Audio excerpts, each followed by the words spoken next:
যি নাৰীয়ে টকা সলনি সন্মান বিচাৰে আৰু উপহাৰৰ সলনি সময় বিচাৰে, সেই নাৰী প্ৰকৃত জীৱনসংগী। ইউনিক আছাম ফেচবুক পেজৰ আন এটা সুন্দৰ জ্ঞানদায়িনী ভিডিঅ'লৈ আপোনালোকক স্বাগতম। এই ভিডিঅ'টোত প্ৰকাশ কৰা কথাবোৰ কেৱল শুনিয়েই শান্ত নাথাকিব, নিজৰ জীৱনত প্ৰয়োগ কৰিবলৈ যত্ন কৰিব। বহুত উপকৃত হ'ব। মিছাই কৈছোঁ যদি প্ৰমাণ কৰি চাব পাৰে। আহক এতিয়া আজিৰ কথাখিনিৰ মাজলৈ গতি কৰোঁ। অৱহেলা কৰিলে লোহাটো মামৰে ধৰে। আমিতো কেৱল তেজ মঙহৰে গঢ়া মানুহ। যাৰ ওচৰত তোমাৰ অভিমানৰ মূল্য নাই, তাৰ ওচৰত অভিমান প্ৰকাশ কৰাটো মূৰ্খামি। যদি আপুনি নিজে কষ্ট পায়ো আনৰ হাঁহিৰ কাৰণ হ'ব পাৰে, তেতিয়াহ'লে আপোনাৰ এই জীৱন সাৰ্থক। হাজাৰ হাজাৰ স্বামী স্ত্ৰীৰ দুৰ্বল সম্পৰ্ক টিকি আছে এনেকৈ যে, তেওঁক এৰিলে মোৰ সন্তানৰ কি হ'ব আৰু মানুহে কি ক'ব, ঘৰৰ মানুহে কি বুলি ভাবিব, এই কথাকেইটাৰ কাৰণে। সম্পৰ্কবিলাক তেতিয়া মজবুত হয় যেতিয়া এজনে আনজনক ভুল বুজাৰ আগতে যদি এবাৰ বুজিবলৈ যত্ন কৰে।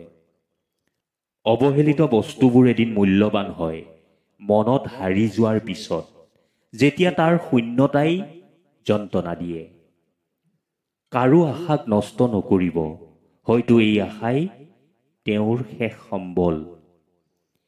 বেছি আশা কৰা ভুল, এইটো জানিও আমি আশা কৰোঁ, আৰু এই আশাই হ'ল আমাৰ জীয়াই থকাৰ প্ৰেৰণা। সুখৰ এটা নিজ ভাষা আছে, যিটো বুজাৰ ক্ষমতা সকলোৰে নাথাকে। সম্পৰ্ক নষ্ট তৃতীয় ব্যক্তিৰ কাৰণে নহয়, তৃতীয় ব্যক্তিক প্ৰশ্ৰয় দিয়াৰ বাবেহে হয়। এটা কথা কি জানে? প্ৰিয়জন গুচি যায়, বেষ্ট ফ্ৰেণ্ড গুচি যায়, পৰিয়ালৰ সমস্যাও বাঢ়ি যায়, ডিপ্ৰেশ্যন আহি যায়। তথাপি থমকি ৰোৱা নাযায়, কাৰণ জীৱন অনেক সুন্দৰ। জীৱনত ভাল মানুহ চিনাটো বহুত প্ৰয়োজন। নহ'লে ভুল মানুহৰ লগত কম্প্ৰমাইজ আৰু ভুল ঠাইত ছেক্ৰিফাইচ কৰিলে কেতিয়াও শান্তি পোৱা নাযায়। সন্মান বস্তুটো বহুত দামী। সকলোৱে ইয়াক দিবও নাজানে আৰু ল'বও নাজানে। ভাল পোৱা মানে কাৰোবাৰ মন জয় কৰি নিজৰ কৰি লোৱাটোক নুবুজায়। ভাল পোৱা মানে হ'ল আনৰ সুখৰ বাবে নিজক বিসৰ্জন দিয়া। হেৰুৱাৰ যন্ত্ৰণা কেৱল সিহে অনুভৱ কৰিব পাৰে, যিয়ে তাৰ অতিকৈ প্ৰিয় বস্তুটো হেৰাই পেলাইছে। জীৱনত যিমানেই আঘাত পাবা, সিমানেই মানুহ চিনি পাবা কোন কিমান তোমাৰ আপোন। পানী অবিহনে যিদৰে সাঁতোৰ শিকিব নোৱাৰি, একেদৰেই বিপদ অবিহনে আপোন পৰ চিনিব নোৱাৰি। যদি নিজক সুখী কৰি ৰাখিব বিচৰা, তেনেহ'লে কেতিয়াও কাৰোৰ আগত নিজৰ আশা প্ৰকাশ নকৰিবা। নিজকে সত্যত ৰাখিলে, নিজৰ ওপৰত বিশ্বাস ৰাখিলে, এদিন তুমি দেখিবা তুমি বিচৰা সকলো কৰিব পাৰিছা। এজন মানুহৰ জীৱনত যেতিয়া বহুত কিবা কিবি অভিজ্ঞতা হৈ যায়, তেতিয়া তেওঁ মৌন হৈ যায়। কাৰো লগত কথা পাতিব মনটোৱে নিবিচাৰে, অকলে থাকিব বিচাৰে, অকলে থাকিবলৈ বেছিকৈ পচন্দ কৰে। আপোনাৰ বাৰু এনেকুৱা হৈছেনে? দুদিনৰ কাৰণে কাকো আপোন কৰি ভাল পোৱাৰ অভিনয় নকৰিবা। যদি আপোন হ'ব বিচৰা, তেনেহ'লে তেওঁৰ লগত সদায় থাকা আৰু তেওঁক নিজৰ কৰি লোৱা। জীৱন মানেনো কি? বহুজনৰ কাৰণে জীৱন মানে বেলেগ বেলেগ। জীৱন মানে হ'ল জ্ঞানীৰ বাবে উপহাৰ, মূৰ্খৰ বাবে প্ৰবঞ্চনা, ধনীৰ বাবে আমোদজনক, মধ্যবিত্ত আৰু দুখীয়াৰ বাবে কঠিন সংগ্ৰাম। এই জীৱন যদিও অস্থায়ী, কিন্তু মানুহ এজন চিৰস্থায়ী হয় তেওঁৰ সুন্দৰ ব্যৱহাৰৰ বাবে, যাৰ বাবে মৃত্যুৰ পিছতো তেওঁ সকলোৰে স্মৃতিত ৰৈ যায়। সম্পৰ্ক দুজন মানুহৰ ইচ্ছাত তৈয়াৰ হ'লেও ভঙাৰ সময়ত এজনে সিদ্ধান্ত লয় আৰু আনজনে মানি ল'বলৈ বাধ্য হয়। প্ৰেম ভালপোৱাৰ ওপৰত ৰচনা লিখিব চবেই পাৰে, কিন্তু বাস্তৱত তেনেকৈ ভাল পাব প্ৰায়ভাগেই নোৱাৰে।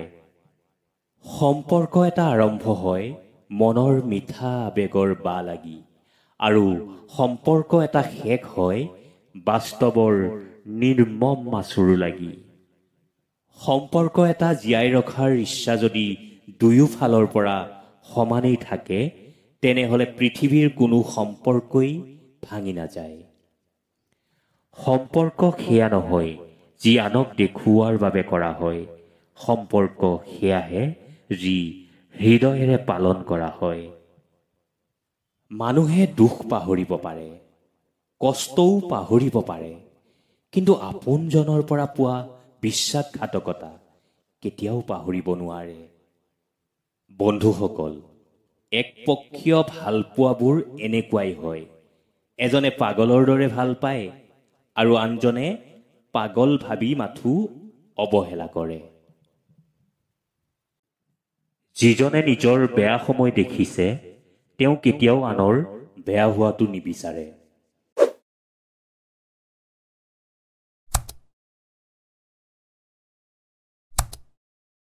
বন্ধুসকল, আচলতে যি দেখিছোঁ, স্বাৰ্থপৰ মানুহবোৰেই সদায় সুখত থাকে।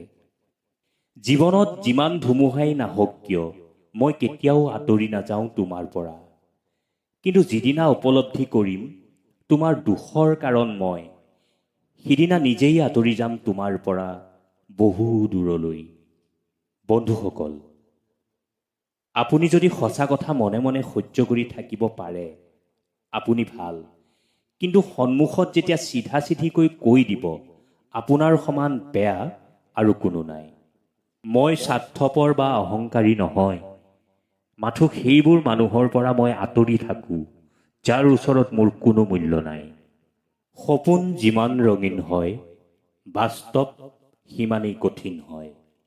কোনো বস্তুক লৈ কেতিয়াও অহংকাৰ কৰা উচিত নহয়। মনত ৰাখিবা, সপোনবোৰ সদায় নিজক লৈ দেখা উচিত, আনক লৈ নহয়। কিয়নো এই পৃথিৱীৰ সম্পৰ্কৰ কোনো ভৰসা নাই। জীৱনলৈ মানুহ আহিব আৰু যাব, কিন্তু এটা কথা মনত ৰাখিব, আপোনাৰ বাবে যোগ্যজন আৰু শ্ৰেষ্ঠজন সদায় থাকি যাব। অবিশ্বাস্য হ'লেও সত্য, টকা অবিহনে পুৰুষৰ জীৱন আৰু ৰূপ অবিহনে নাৰীৰ জীৱন কষ্টকৰ। কষ্টৰ পৰিমাণ যেতিয়া বাঢ়ি যায়, তেতিয়া মানুহে কান্দিব এৰি মনে মনে থাকিবলৈ শিকি যায়। জন্মৰ পৰাই অভাৱ শব্দটোৰ লগত ঘনিষ্ঠ সম্পৰ্ক আছে। সেয়ে কেতিয়াও মানি নলওঁ অভাৱে স্বভাৱ নষ্ট কৰে বুলি। আপত্তি নাই, দুখ নকৰোঁ, যি পাইছোঁ তাতে সুখী। কোনোবাইতো এইখিনিও পোৱা নাই। দেউতাকৰ টকাৰে দামী গাড়ী লৈ ফুৰা ল'ৰাবোৰতকৈ সৰু সৰু কাম কৰি ঘৰখন চলাই চাইকেল চলোৱা ল'ৰাক মই বেছি সন্মান কৰোঁ। যি মানুহে আনৰ কথা অলপো ভাবিব নোৱাৰে, তেনে মানুহ হোৱাৰ অৰ্থ নাই। জীৱনত এনেকুৱা এজন মানুহৰ প্ৰয়োজন, যিয়ে স্বাৰ্থ নোহোৱাকৈ ভাল পাব আৰু প্ৰয়োজন নোহোৱাকৈ খবৰ ল'ব। মানুহে অকলে অকলে হাঁহিব নোৱাৰে, হাঁহিবলৈ এজন সংগীৰ প্ৰয়োজন। কিন্তু মানুহৰ দুখ হ'ল অকলে অকলে কান্দিব লাগে, কাৰণ দুখৰ কোনো সংগী নাথাকে।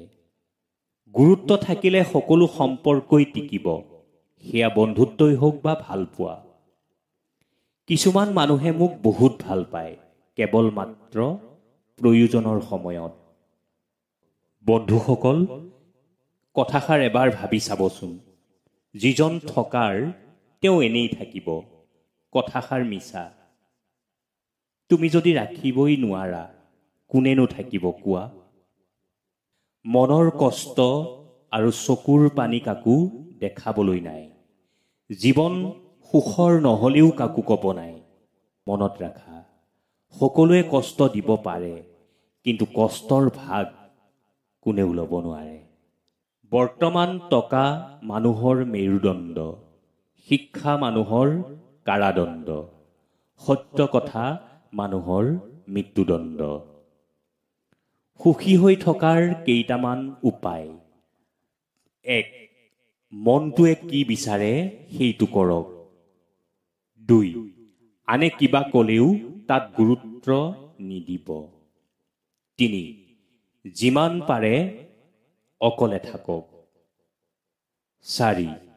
নিজৰ কথা ভাবক, আনৰ নহয়। 5. স্বাৰ্থপৰ আৰু অহংকাৰী মানুহৰ পৰা আঁতৰি থাকক। 6. সময়ে সময়ে ৰং সলোৱা মানুহৰ পৰাও আঁতৰি থাকক। 7. তোমাক গুৰুত্ব নিদিয়াজনক তুমি গুৰুত্ব নিদিবা।